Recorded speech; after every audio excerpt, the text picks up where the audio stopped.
Hello and welcome back to my channel, Civil War Reports. I am your War of the Rebellion reporter, Brian Thomas Kopak, and today I'm filming on all days, Election Day 2024.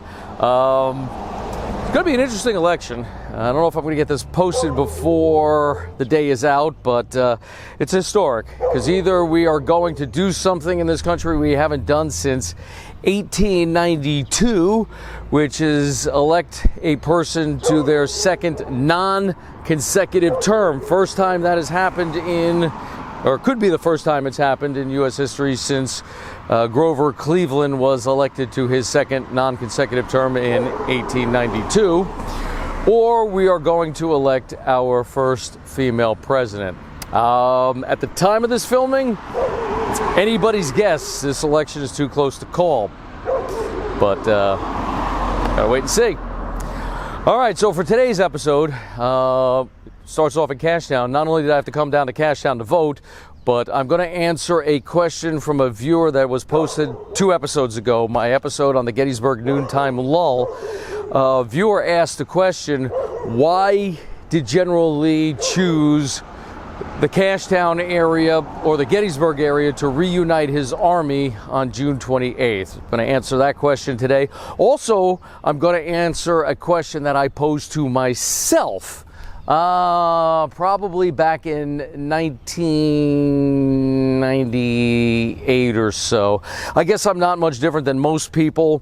When you start to study a battle, well, the first thing you do is you study the battle. And I did that for a number of years with Gettysburg. And then I posed the question to myself, well, how did this battle come about? And specifically, I asked myself, well, when Lee's army was all scattered about the south central Pennsylvania area in late June, why did he not say to Ewell, stay where you are and have the army unite up in Carlisle? Because you got to remember, late June, General Ewell was poised to capture Harrisburg. And had the Confederates captured Harrisburg, that would have been the first, and maybe it would have been the only Union capital needed to capture to win the Civil War for the South. So today we're going to answer those 2 questions. One, why did General Lee choose the Cashtown or Gettysburg area to reunite his army in late June? And also we're going to answer, well, why didn't he just say to Ewell, stay where you are, and tell the rest of the army, Longstreet's Corps, Hill's Corps, to just head towards Carlisle to capture Harrisburg. The first Confederates to enter Chambersburg was Jenkins' cavalry. They arrived in town, didn't stay long before they headed back down south, only to return later in the campaign. So the first Confederate infantry to enter Chambersburg, and really to enter Pennsylvania, was Richard Ewell's 2nd Corps. And if you're asking yourself, well, why did that honor go to the 2nd Corps and not to General Longstreet, who was a much more experienced Corps commander? The answer to that is very simple. General Ewell served under Stonewall Jackson in the Shenandoah Valley campaign in 1862, and therefore Ewell, of the 3 Army Corps commanders, had the best knowledge and experience of the Shenandoah Valley, and that's how Lee came into Pennsylvania. He went into the Shenandoah and came up through Maryland into Pennsylvania. Now, Ewell's orders were very specific. When he got to Chambersburg, he was to continue on from Chambersburg through Shippensburg up to Carlisle and capture, or at least try to capture, Harrisburg. To do this, he brought 2 of his divisions with him on that route, Chambersburg, Shippensburg, up to Carlisle, and those 2 divisions were under the command of Allegheny Johnson and General Rhodes. His 3rd division, under the command of General Jubal Early, was told to proceed east from Chambersburg, through Cashtown, Gettysburg, out to York, cross the Susquehanna River, and try to capture Harrisburg from coming up from the southeast. So those were the orders for General Ewell.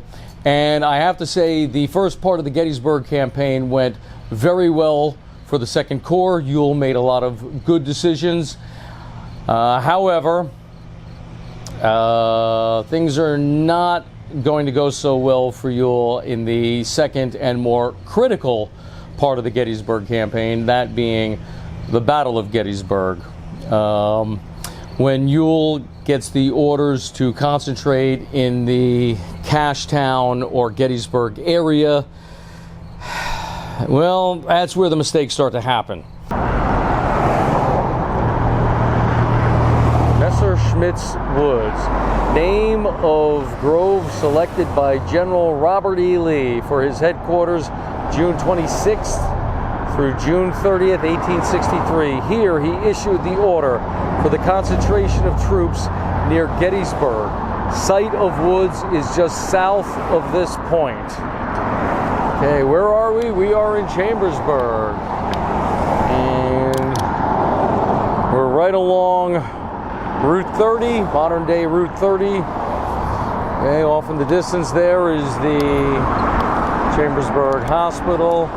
Some of the points around this area, we got Taco Bell. We got the Dollar Tree over here, just in case you wish to come and visit it. I'm standing right now in front of a Pizza Hut. Also, we're right here by an Advanced Auto Parts. Here's the intersection. You should turn south there to head down to the site where Robert E. Lee established his field headquarters during the Gettysburg campaign, June 26th to June 30th, 1863.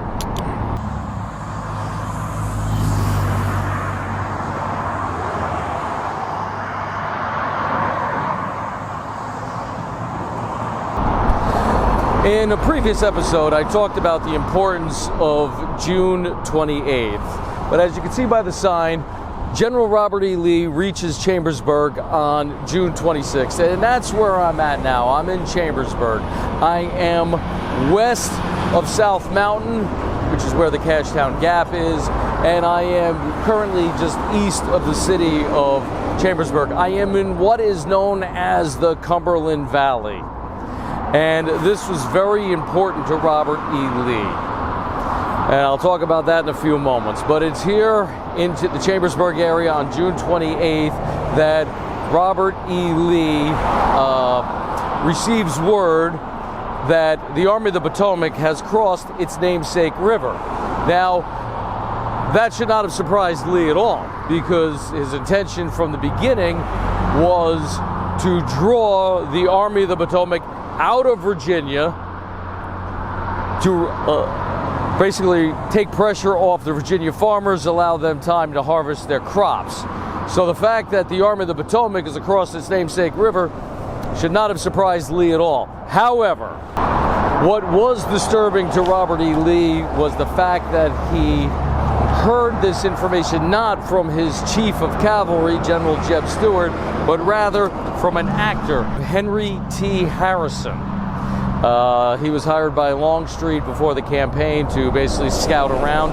He comes into the Chambersburg area with information for Robert E. Lee that the Army of the Potomac, at least 3 corps of it, is north of the Potomac River, and they are in and around the Frederick, Maryland area. That is disturbing to Lee. You have to realize that at this point, his army is scattered around south central Pennsylvania. He's up here in Chambersburg with Longstreet's corps, and he has A.P. Hill's corps over by the Cashtown area. It's Richard Ewell's corps that is really disturbing, because he's got 2 divisions way up by Carlisle, and his other division of the 2nd Corps under Jubal Early is way out at York. I mean, they are spread out. I mean, they are scattered. And now that Lee has information that the Army of the Potomac is probably moving a little quicker than he expected it to, he needs to concentrate his army. One mistake some people make while studying the Battle of Gettysburg, and particularly the events leading up to it, is that people think that Lee did not have cavalry with him during the pre-battle phase. That's not true. As I mentioned, Jenkins' cavalry was the first to enter Chambersburg, and they were given orders to cooperate with General Ewell in terms of getting supplies that were, well, what's the word we want to use? Acquired by the Confederate Army for the war effort back to Virginia. So Jenkins' cavalry was in the Cumberland Valley. Also, General Imboden's cavalry was nearby. It's not that Lee did not have cavalry, it's that he did not have Jeb Stuart. Jeb Stuart, and we're going to look at his ride around the Potomac Army in June of 1863 in much more greater detail at an episode further down the road. Jeb Stuart took with him the cream of the crop. He took the best troopers on that raid, and what Lee was left with were cavalry that he was not used to dealing with. It's not that Lee did not have cavalry, it's that Lee did not have Jeb Stuart, and that is what is important. So why did Lee order his army to concentrate at either Cashtown or Gettysburg? Well, I'm going to answer my question that I posed to myself many, many years ago. Why not just say to General Ewell, hey, the Army of the Potomac's moving a little quicker than I anticipated. There's already elements of the Army of the Potomac in Maryland. Stay where you are, don't do anything. I'm ordering the rest of the army to come and join you. So why did General Lee order the Army of Northern Virginia to concentrate east of South Mountain in the Cashtown or Gettysburg area? Well, the area I'm standing in is known as the Cumberland Valley. I am west of South Mountain, and I'm just a little bit east of Chambersburg. This is the Cumberland Valley. This was Lee's line of communication. He had to protect it. So to answer my question, why didn't Lee just order the Army of Northern Virginia to Carlisle? Why didn't he just say to General Ewell, stay where you are, the Army's coming to meet you, and together we will attack and capture Harrisburg? Well, again, Cumberland Valley, Lee's line of communication. He probably was concerned that had he put the entire Army of Northern Virginia far enough north to be in Carlisle, that he could have left his rear vulnerable, his lines of communications vulnerable. The Army of the Potomac, knowing that they were already in Maryland, could have crossed over, maybe at Monterey Pass, which would be a battle during the retreat, and thus put General Lee in a bind. Part of me thinks that maybe, possibly, there's a small chance that had he been able to capture Harrisburg, that could have ended the war. However, I kind of doubt that, because the Army of the Potomac would still be intact. And Lee not only needed to win a victory up here, he needed to destroy the Army of the Potomac. So to answer my own question, I don't think it would have been feasible to do that plan. Head up, capture Harrisburg with the entire Army of Northern Virginia. So to answer the viewer's question, why Cashtown or Gettysburg? Well, I just mentioned it. There's several reasons, but I think the main reason was what I just mentioned. Lee has to protect his lines of communication. He has to protect the Cumberland Valley. And if the Army of Northern Virginia is east of South Mountain, the Cashtown or Gettysburg area, he can protect the Cashtown Pass. If he spreads his army down to Fairfield, he could also protect the Monterey Pass, and thus protect his lines of communication. That's one reason, and there's going to be a few others that I'm going to mention throughout the video. It is written in the official records of the War of the Rebellion. On June 28th, Lee issues orders to unite the Army of Northern Virginia in the Cashtown or Gettysburg area. The fact that he mentions both locations will come into play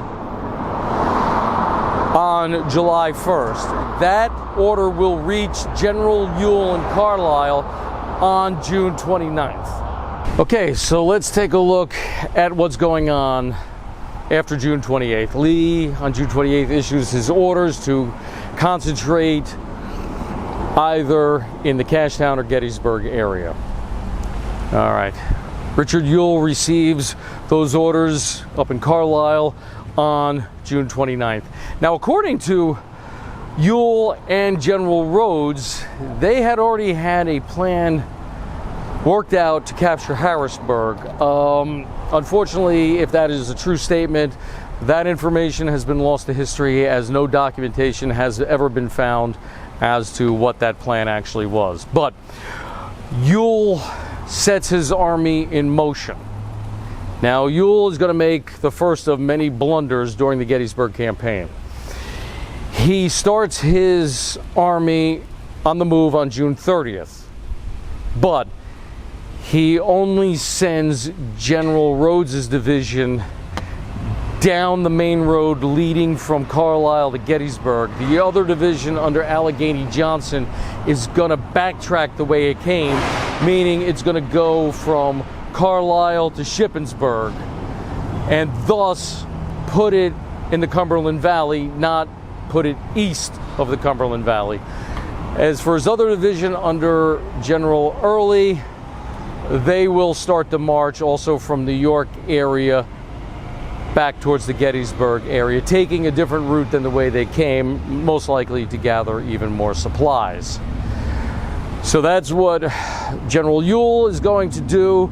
On June 30th, Jeb Stuart will engage Yankee cavalry in a battle at Hanover. General Stuart is almost captured, and then he proceeds to Carlisle, believing that's where General Ewell will be, because Jeb Stuart never receives the order from General Lee, because nobody really knows exactly where Jeb Stuart is at. I want to point out that when General Ewell vacates the Carlisle area, he does not burn the Carlisle Army barracks there. Reason why: he was stationed there before the war, and out of respect for his old military barracks, he does not burn them. However, the barracks only get a one-day reprieve, because when Jeb Stuart arrives there on July 1st, he does not hesitate to put the barracks to the torch. According to General A.P. Hill's own after-action report, he states that his orders were to do the following: to cross South Mountain at the Cashtown Pass, come down through Cashtown, basically follow the route that General Early's division took on June 26. Come through Cashtown, go through Gettysburg, out to York, and assist General Early with crossing the Susquehanna River, get to the eastern side of that river, and disrupt communications between Harrisburg and Philadelphia, and then try to capture Harrisburg basically from the southeast. General A.P. Hill arrives here in Cashtown on June 29th. Now, I'm going to assume, because I didn't find any dates to confirm this, but I'm going to assume he receives Lee's order of the 28th on June 29th, the same day that General Ewell received Lee's orders. So I'm going to have to assume that A.P. Hill was here when he got the orders to concentrate either in Cashtown or Gettysburg. So with that in mind, when he sent General Pettigrew towards Gettysburg on June 30th, and then made the reconnaissance in force with Heath's entire division and Pender's entire division on July 1st, he essentially was keeping within the scope of Lee's orders of June 28th. While General A.P. Hill may not have been outside of the orders of what Lee wanted on June 28th, that is a little bit outside the scope of answering the question at hand. Remember, we're specifically wondering why Lee ordered his troops to concentrate Cashtown or Gettysburg? One quick answer to that, part of the answer to that question is, well, he already had some troops here in Cashtown, that being most of the corps of General A.P. Hill. I believe I answered the viewer's question by saying the Confederates needed to secure their lines of communication, which was the Cumberland Valley, but I think there's more to it than just that. As I mentioned, when General Lee issued his order on June 28th to concentrate either in the Cashtown or Gettysburg area, well, he knew that Early was already east of that area, and General A.P. Hill was heading towards that area with his corps. As I mentioned, by the 29th of June, Hill would establish his headquarters in Cashtown. Okay? I think there's more to it than that. I think there's one other reason. And I'm here at the Gettysburg battlefield. I'm just outside of the new beautiful visitor center that was opened up about well, maybe 15 or so years ago. And here we have a map of the battlefield. And this is what I want to point out here. This, I think, was also key in Lee's mind, although he never made mention of that in any reports. Gettysburg is the county seat of Adams County. Now, this is very interesting. There are numerous roads leading in and out of Gettysburg. One book I read a few years back stated that Gettysburg, as a county seat, had more roads leading into it than any other county seat in the state of Pennsylvania. And in fact, it's also stated that there were more roads leading to Gettysburg than there was the capital of Harrisburg.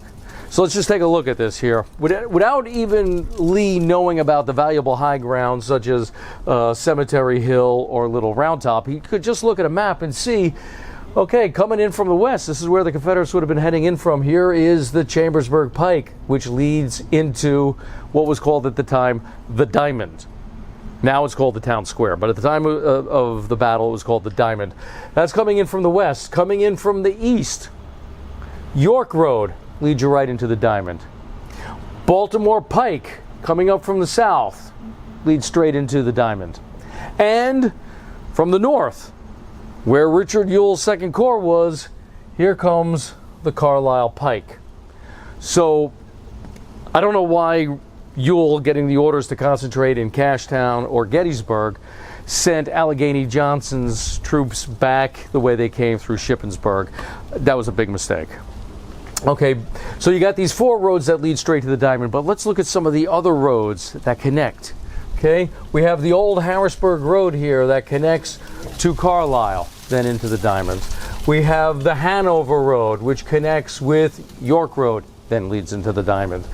We have also the Emmitsburg Road. Sorry, this is the Fairfield Road. Coming up, connects with Baltimore Street to the Diamond. We have the Emmitsburg Road, okay, which was really a no man's land, particularly in this area. This is where the area of Pickett's Charge would take place.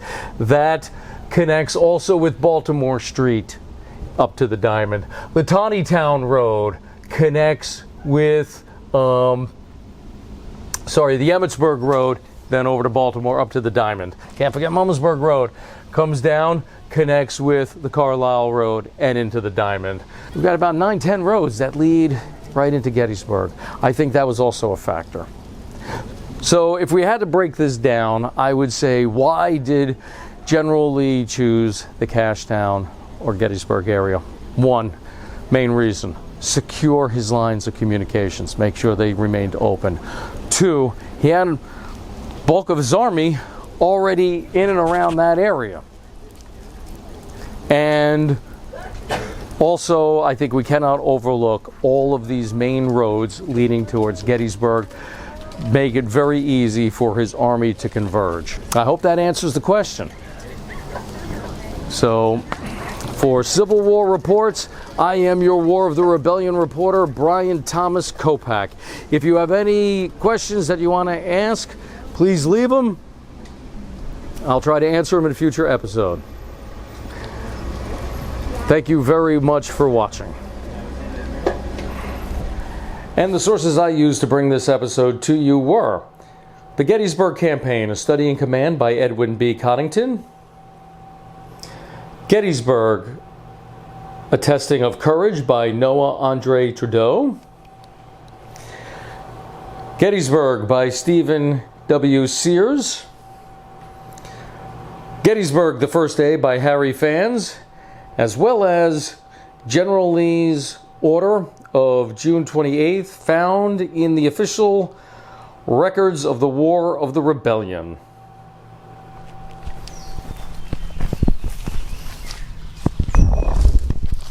And if you like what you saw today, please hit the subscribe button. Give a thumbs up. Also, notify your friends. Let them know about this channel and ask them to subscribe as well. If you like, you may leave a question or a comment below, and perhaps I will answer your question in a future episode of Civil War Reports. Until next time, please keep the history alive.